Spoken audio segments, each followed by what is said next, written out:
Pessoal, boa tarde. Quer dizer, boa tarde pra mim aqui, pra vocês já vai ser boa noite, provavelmente, quando eu subir esse vídeo. São por volta das 2 horas da tarde, 2h30 na verdade. E esse é o nosso Diários da Quarentena. Então deixa eu começar primeiro pedindo desculpas por ontem. Eu gravei o Diários, botei como estreia, só que eu perdi minha própria estreia, cara.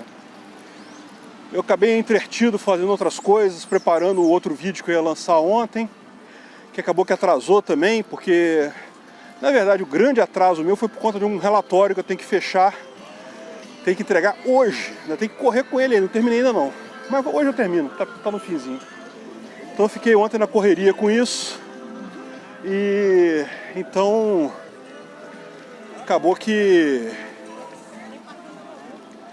não tive como, eu perdi o início do negócio, quando eu cheguei eu estava no final já. Eu falei, pô, agora não vale nem a pena entrar. Olha que dia bonito aqui hoje. Hoje tá dia de praia, hein? Tá quente aqui no Rio, ainda tá ventando bem. Mas calorzão, praião, lógico, o pessoal devidamente ignorando as regras idiotas do titio Crivella, titio Suquita Crivella, no que fazem muito bem. Pô, tô vendo lá o Pão de Açúcar, tô devendo pra vocês, né, um Diários da Quarentena lá. Vamos ver se eu faço qualquer dia desse.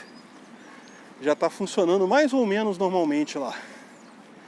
Ainda tem aquelas regras idiotas de lockdown, de tem que ter menos do que X pessoas, não sei aonde.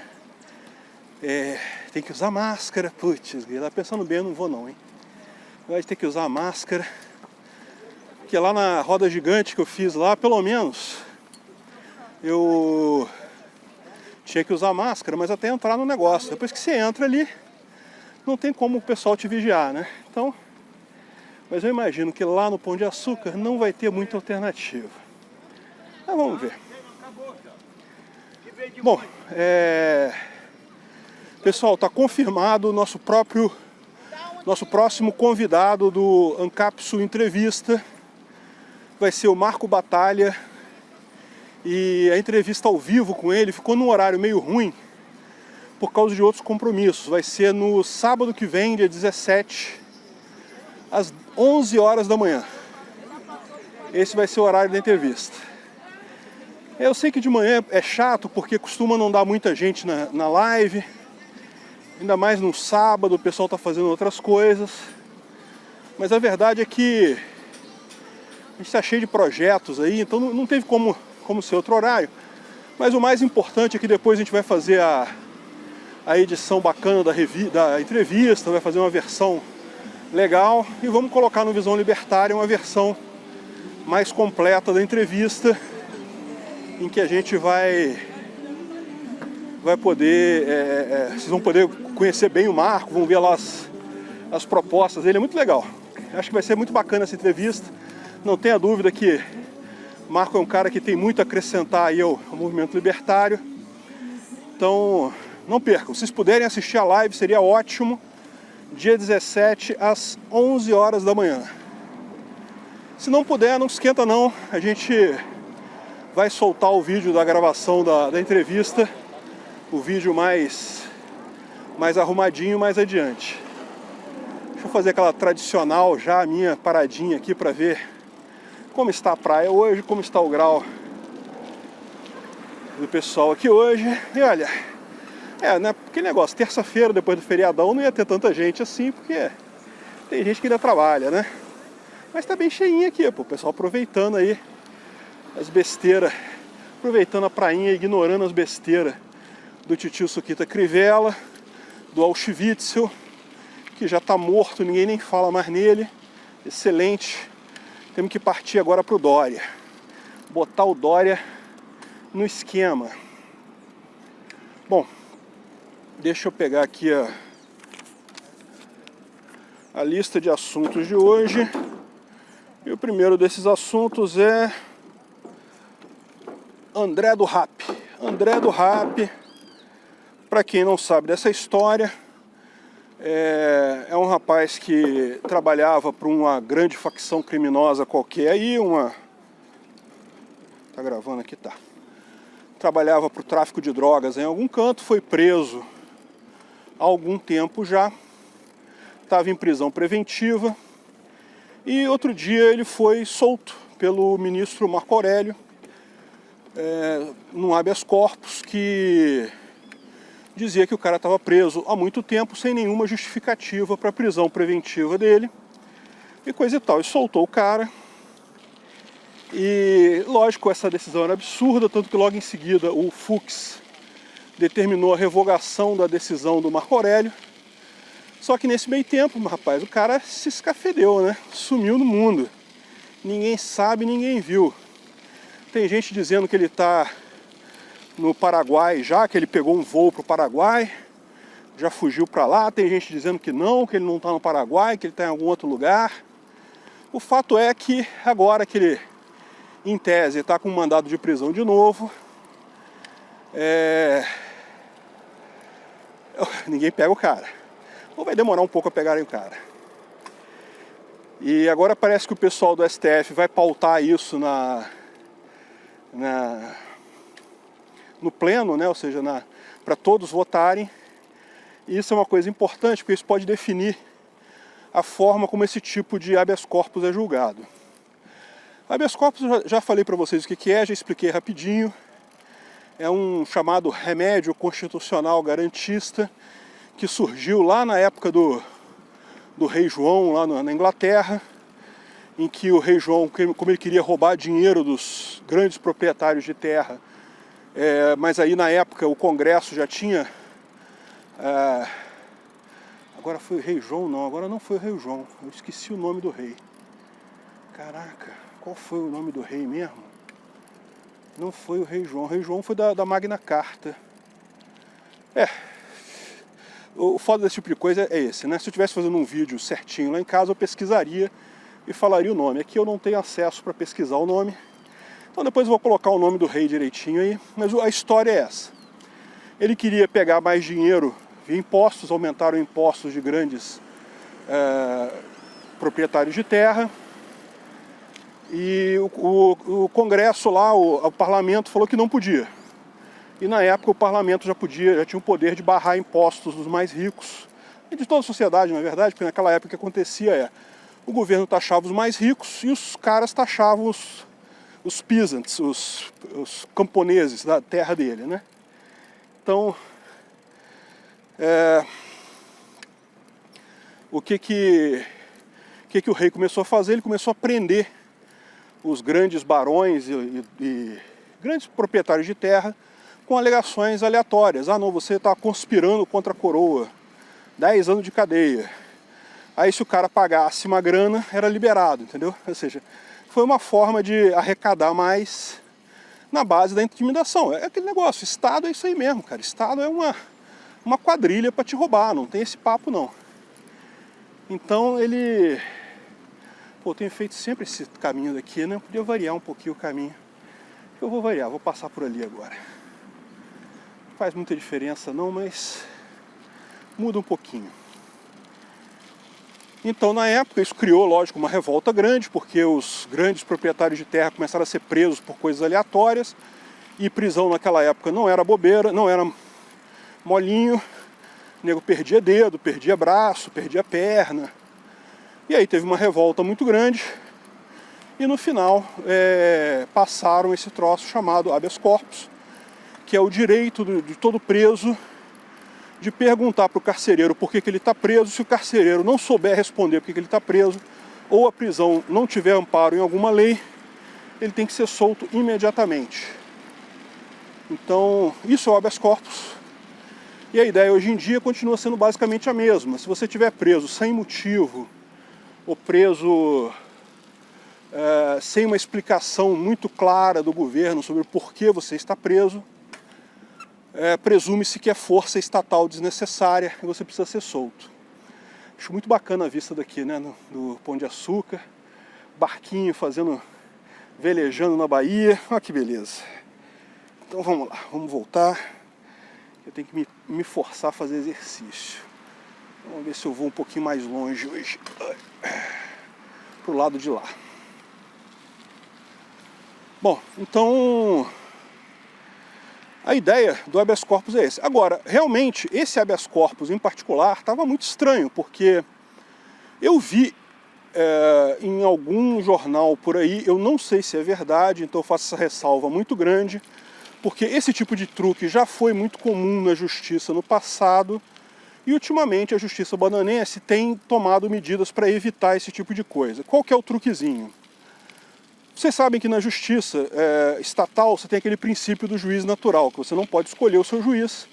Isso é um motivo óbvio, senão você escolheria o juiz que seria mais favorável à sua causa, você ganha uma chance enorme de passar. No ANCAPistão, como é que você resolveria isso? Você resolve isso com a exigência de que ambas as partes aceitem o juiz, aceitem o árbitro. Então você tem garantia que o árbitro é isento. Não é o árbitro escolhido por uma das partes, porque se uma parte escolher um árbitro que é muito favorável a ela, a outra parte não vai aceitar, então não vai adiantar nada. No final tem que ser um acordo entre ambas as partes. Na justiça estatal eles saem por um outro caminho, que é dizendo que quando você entra com uma ação, em qualquer caso, a sua ação é sorteada para um juiz. Você não tem como escolher o juiz que vai julgar a sua ação. Mas o pessoal é criativo, você sabe, né? Então, por exemplo, uma coisa que muitos advogados faziam antigamente é entrar com a ação, aí sorteou, caiu no juiz fulano de tal. O juiz fulano de tal é dos bons? É dos garantistas? É do que eu quero? Que vai me ajudar a ganhar a ação? Então ótimo, sorteou certo. Ah, não é. É um juiz que não é garantista, é rígido. Beleza, o cara entrava em seguida com uma petição de desistência. Desistia da ação, falou, não, desisti disso aí, esquece isso aí. Aí no dia seguinte ele voltava com outra ação, entendeu? Entendeu o truquezinho?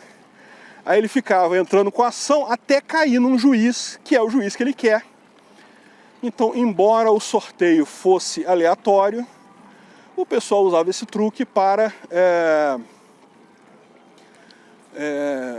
escolher um juiz bom para a causa dele, um juiz que julgue a coisa, que tenha o princípio jurídico que eles esperam, que seja mais garantista, ou seja mais rigoroso, enfim, mais legalista. Por incrível que pareça, isso aí significa praticamente você ganhar a causa, cara. Se a sua causa caiu no juiz certo, a chance de tu ganhar a causa se multiplica por 20. Então, realmente, os advogados adoram isso. Fazem todos esses truquezinhos. Daí, qual a providência que os tribunais tipicamente tomam nesse caso? Eles criam prevenção mesmo quando quando há desistência da ação. Então, você entrou com a primeira ação, caiu no juiz X, você desistiu, voltou lá um dia depois, uma semana depois, um mês depois, entrou com a mesma ação, ação com as mesmas partes, mesmo objeto, tudo igual, não vai ter sorteio dessa segunda vez, vai ser o mesmo juiz X, você não tem como escolher isso. É assim que funcionam a maior parte dos tribunais. Nesse jornal que eu li, estava dizendo que o advogado desse André do RAP entrou com 9 pedidos no STF. Então vou falar uma coisa para vocês, eu nunca entrei com ação no STF, eu não sei como é que é uma ação no STF, se eles têm esse tipo de controle também. Me parece que deve ter, porque, poxa, é um truque velho demais para nego não estar prestando atenção nele lá no STF. Então tomem com muito cuidado essa informação de que o cara entrou com a ação 9 vezes, até cair no juiz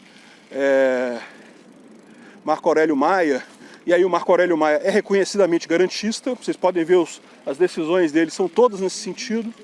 Aí ele falou, não, esse cara aí, ou seja, não quer dizer necessariamente que ele queria que caísse no Marco Aurélio Maia, porque o Marco Aurélio Maia estaria comprado ou coisa do gênero. Não é isso. Ou pelo menos não é isso necessariamente, tá? Pode ser simplesmente porque o cara já é um garantista mesmo, ele já vota tipicamente nesse sentido. Então pro advogado tá ótimo, o advogado sabe disso, porra, ele tá vendo, ele tá acompanhando aquilo ali o tempo todo, ele sabe como cada juiz é. Então no final, quando caiu com o Marco Aurélio, ele falou, então deixa. E de forma não surpreendente, o cara votou favorável a ele e mandou a liberação do cara lá, do maluco lá, como é padrão. Marco Aurélio vota dessa vez, desse jeito sempre. tem um enorme número de pessoas sendo soltas dessa forma, porque ele é um garantista. Então, eu não sei se foi isso é um absurdo, lógico. Esse truquezinho de entrar com ação e desistir é truque velho, que funcionava na justiça, sei lá, 20 anos atrás, 15 anos atrás. Hoje em dia não tem mais porquê, ainda mais com a tecnologia isso. Os processos todos no STF são eletrônicos, então não tem porquê não haver esse controle lá. Mas se foi isso realmente que aconteceu, é um absurdo. E isso vai dar ruim até para o advogado, porque o advogado pode ser processado nesse caso por litigância de má-fé. Mas, enfim, não sei. Vamos ver o que acontece. Um outro ponto importante de notar aí é que nego tá falando que, mas o cara foi solto, que absurdo, era um líder do tráfico.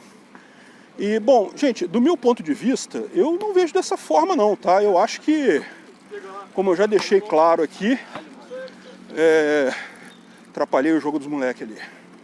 Mas como eu já deixei claro aqui, eu acho que não tem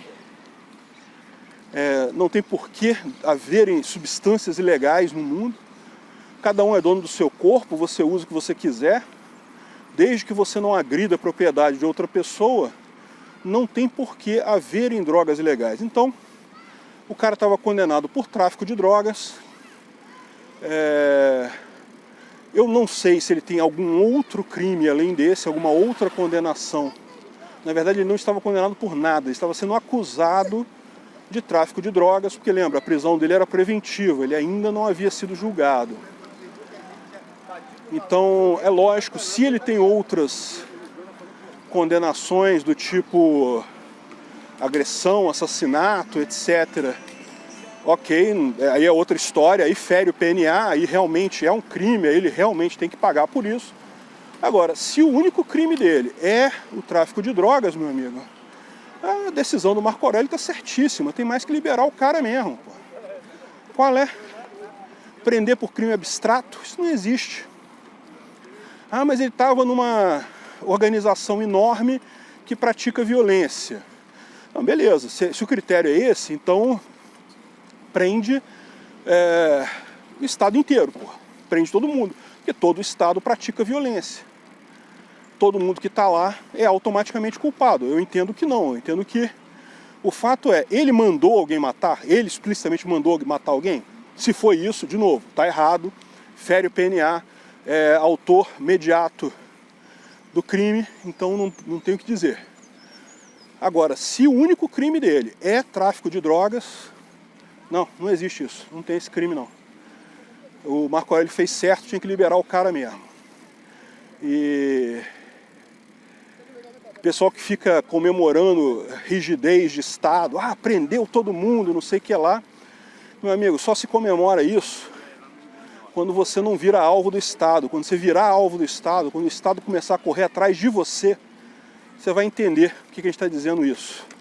Porque que realmente ele é um absurdo de violência aleatória, sem sentido, e está sempre errado, não tem jeito.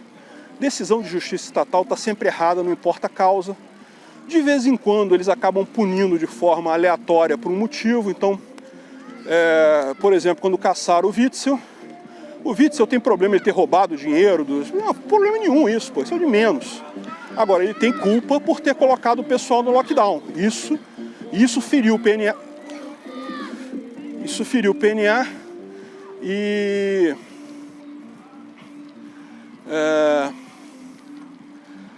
merece punição por isso. Então, ele acabou sendo punido por uma outra coisa, então, por acaso acertou. Mas é tipicamente assim com justiça estatal. De vez em quando acerta por acaso.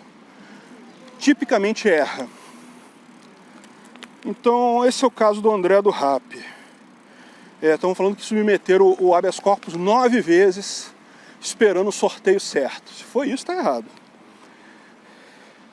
A outra notícia, essa não chega a ser novidade, porque eu falei que isso ia acontecer. O TSE aceitou o recurso do Crivella e suspendeu a inelegibilidade dele para essas eleições. Eu falei que isso ia acontecer. quando houve o caso, o cara foi julgado no TRE e coisa e tal, mas eu falei, gente, mas ficou muito em cima da hora, isso não vai dar tempo de ser julgado no TSE, e lembra, esse julgamento ainda não é o julgamento definitivo, tá? O que acontece? Quando o TSE aceita um recurso, ele reverte a decisão para não prejudicar o candidato. Isso é padrão deles, eles fazem todos os recursos. Então, por quê? Qual que é a visão deles, né? Você pode não concordar, eu também acho que o Crivella é um bosta, mas no final das contas a visão do TSE é que se tirar o cara da eleição e aí depois considerar que ele foi inocente, ele perdeu a oportunidade de graça. Se deixar ele concorrer à eleição e depois considerarem que ele foi culpado, ele perde o cargo de qualquer forma. Então ele não vai ficar sem punição, mas certamente não vai deixar de disputar a eleição. Ele está com pouca chance aqui no Rio, parece que o Eduardo Paes é quem está em primeiro lugar. Eu sinceramente não sei se fico alegre ou triste com isso. É tanto nome merda, cara, que sinceramente eu meio que tá aqui o foda-se pra esse troço. Meio que pra vereador eu vou votar no Leandro Lira de novo, que é o ex-novo que brigou e saiu do Novo justamente por causa desse negócio de lockdown, por não concordar com o Amoedo. E esse é o padrão de gente que eu procuro para votar. É gente que contra lockdown, antes de mais nada. O resto todo não se importa. Se tiver um cara do PCO, sou contra o lockdown, candidato a prefeito, voto no cara. No momento, para mim, a única questão relevante na política é o lockdown. É esse negócio, eu quero alguém que não vá impor esse absurdo completo, mas vai acabar com essas regras absurdas. Vamos ver. Adianta alguma coisa votar? Não sei, vamos descobrir. Vamos ver como é que fica.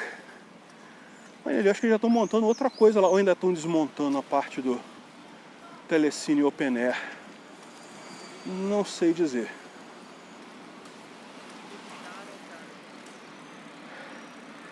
Bom, então Crivella, teremos Crivella na eleição. A chance do TSE votar o mérito da questão antes da eleição é mínima. Então, esquece. E aí, depois que teve a eleição, ele ganhou, se ele eventualmente ganhar, né? Eu acho que não vai ganhar, mas se ele ganhar, aí nada importa mais. Outro assunto.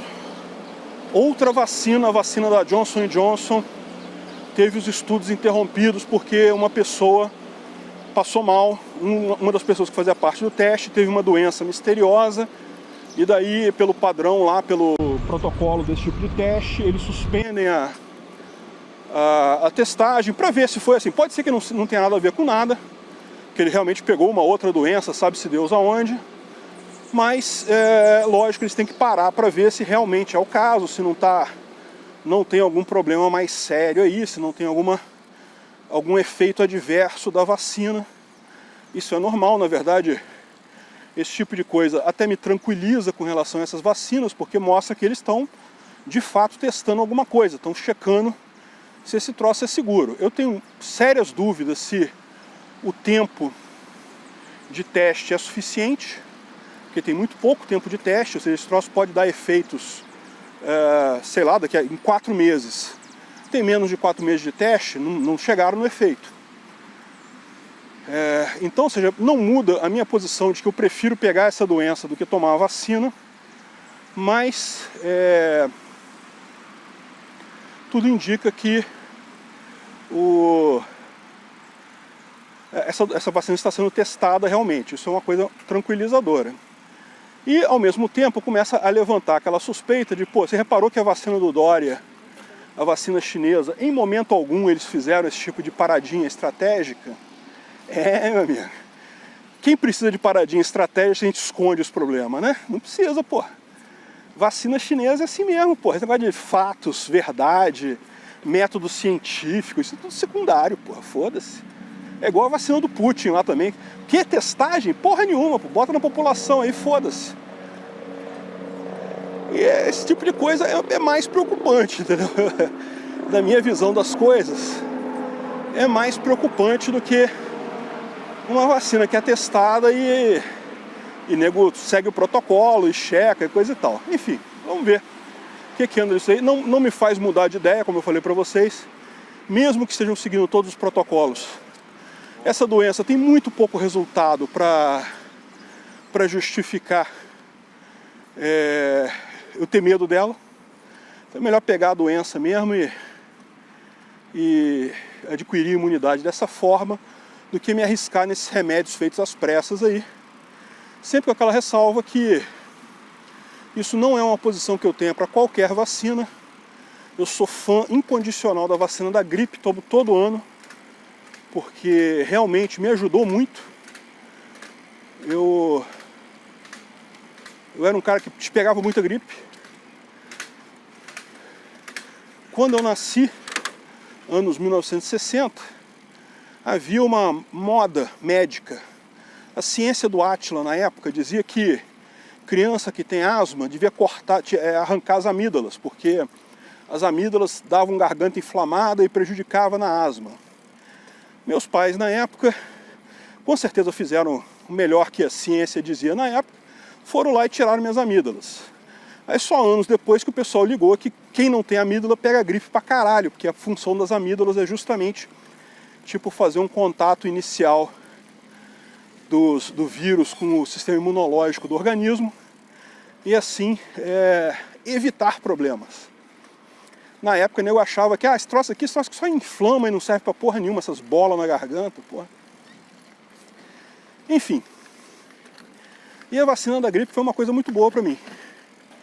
Eu realmente parei de ter um problema que eu tive durante muito tempo da minha vida, que era ficar gripado. Toda onda de gripe eu pegava a gripe, ficava dias ruins com toda e qualquer gripe que chegava aí.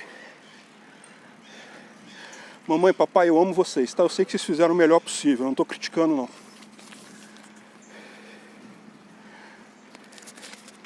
Eu critico os Átila da época que inventaram essa moda idiota e que tenho certeza muitas das coisas que a gente faz hoje em dia também, daqui a uns anos vão descobrir que são idiotices sem sentido também. Outra coisa, casos de reinfecção e problemas de longo termo, né? Os jornais estão aí levantando aquele negócio, como eu falei pra vocês, já tá claro pra todo mundo que os caras fizeram merda, eles já estão em modo de justificar a merda deles, arrumando coisa pra justificar a merda que fizeram. Inventaram agora um efeito Bolsonaro, vou falar desse troço também daqui a pouquinho, depois disso. Então eles estão vendo que esse negócio já não, tem que... Lockdown foi um erro, tinha que ter deixado todo mundo pegar a doença, principalmente os jovens. Jovem pode pegar essa doença e não vai ter nada. Aí qual que é a defesa do jornal? Não, mas alguns jovens têm complicações, têm problemas duradouros. Isso não é mentira. Pela mera afirmação não é mentira. Existe realmente quem pega a doença e tem efeitos de longo prazo. O problema que eles não falam é que esses efeitos são extremamente raros. Isso pode acontecer algumas vezes? Pode acontecer. Mas é muito raro, é altamente improvável. E veja, esse tipo de coisa acontece com quem tem gripe normal também. Gripe normal também às vezes dá efeitos de longo prazo, dá efeitos permanentes e até causa morte de jovens. Veja, até gripe normal, tem jovem que morre de gripe normal. Mas é extremamente raro. É uma coisa que acontece um caso ou outro. A mesma coisa com reinfecção. Tem gente que pegou o vírus e depois pegou de novo. Isso acontece com todas as doenças contagiosas. O cara pegou o vírus, sarou, tem anticorpos.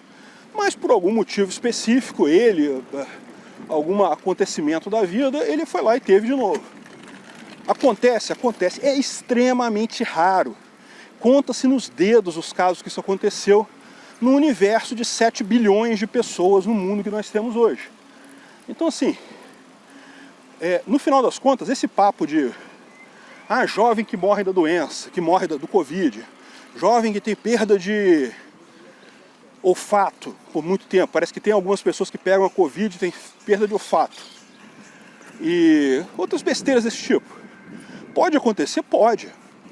Tem como não dizer que não. A questão é que isso é muito raro. E se você aplicar esse mesmo raciocínio, então fudeu, porque toda gripe que você pega, você tem essa possibilidade. Você quer ver uma chance mais rara que você tem? Síndrome de Guillain-Barré. É causada, na maior parte das vezes, e eu quero deixar claro que eu não sou imunologista, não sou nada disso, eu sei só de ver vídeo na internet, então se eu estiver falando alguma besteira, por favor, algum médico aí me corrija. Mas a síndrome de Guillain-Barré muitas vezes é uma gripe mal curada. O vírus consegue entrar no cérebro, na medula, e a pessoa sofre paralisia e pode morrer disso.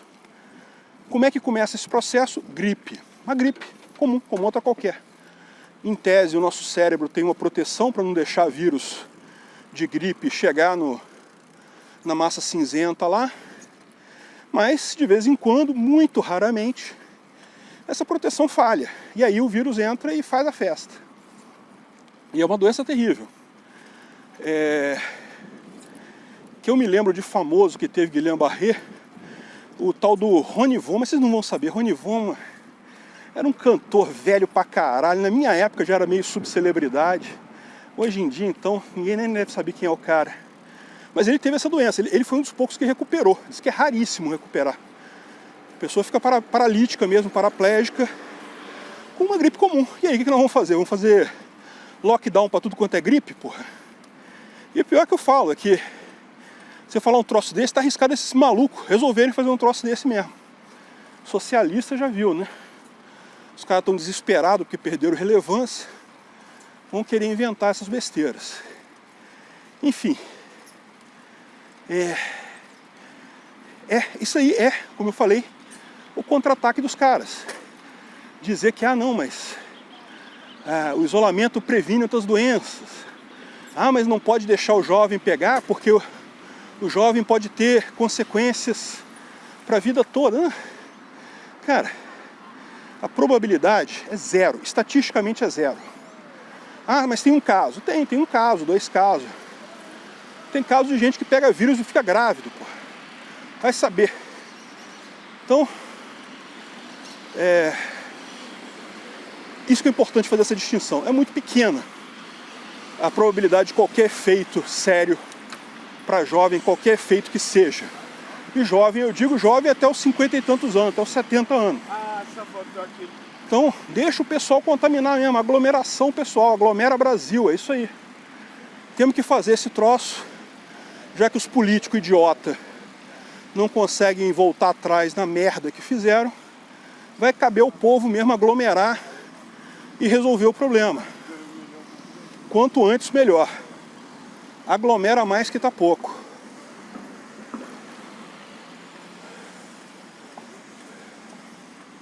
Bom, e dentro dessas coisas que o nego está fazendo também, aproveitaram para fazer uma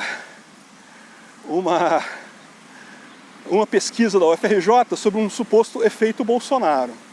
Então você vê como é que são as coisas, né?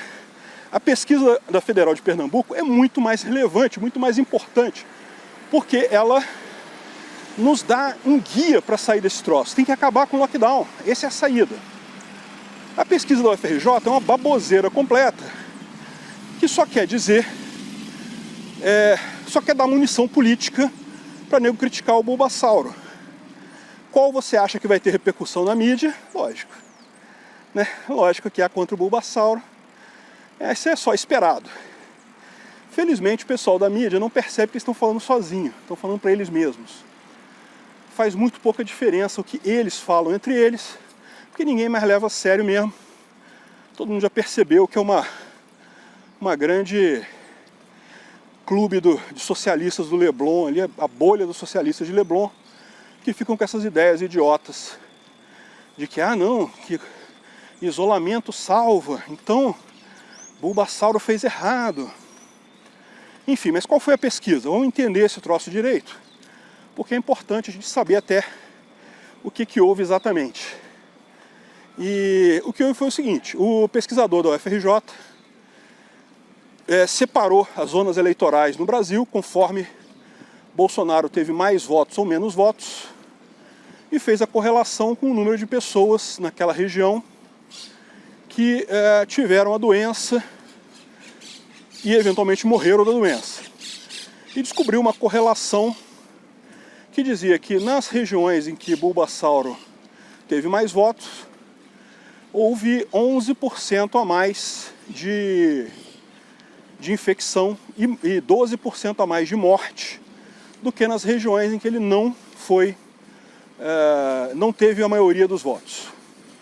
E a explicação do parasita lá do FRJ é que isso indica que, nas regiões em que o Bolsonaro foi mais votado, a maior parte das pessoas apoia o cara. Isso significa que elas acreditaram quando ele disse que isso era uma gripe, que isso era uma besteira, se expuseram mais e assim morreram com essa doença. O que é uma explicação pra lá de forçada. Por que isso? Isso tem uma série de outras covariâncias aí que deixam a coisa toda altamente frágil do ponto de vista científico. Por exemplo, o fato de que ele ganhou a eleição, o que significa que a maior parte das regiões de votação teve mais votos para Bolsonaro. Não tem jeito, ele ganhou a porra. Então, no final das contas, você tem essa tendência que não foi descartada nesse estudo.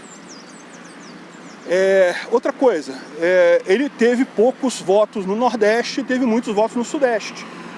O Sudeste é uma região mais integrada com o resto do mundo e pode ter sofrido um maior grau de infecção por conta disso, e morte por conta disso. Ele foi mais votado pelos mais velhos. Mais velho, meu amigo, batata. Então você começa a ter um monte de ligações cruzadas assim, que isso quer dizer, no final das contas, que esse estudo não tem importância significativa nenhuma. O que não vai mudar o fato que vai ser o estudo que as grandes mídias socialistas tradicionais vão empurrar para tudo quanto é lado. Você pode saber.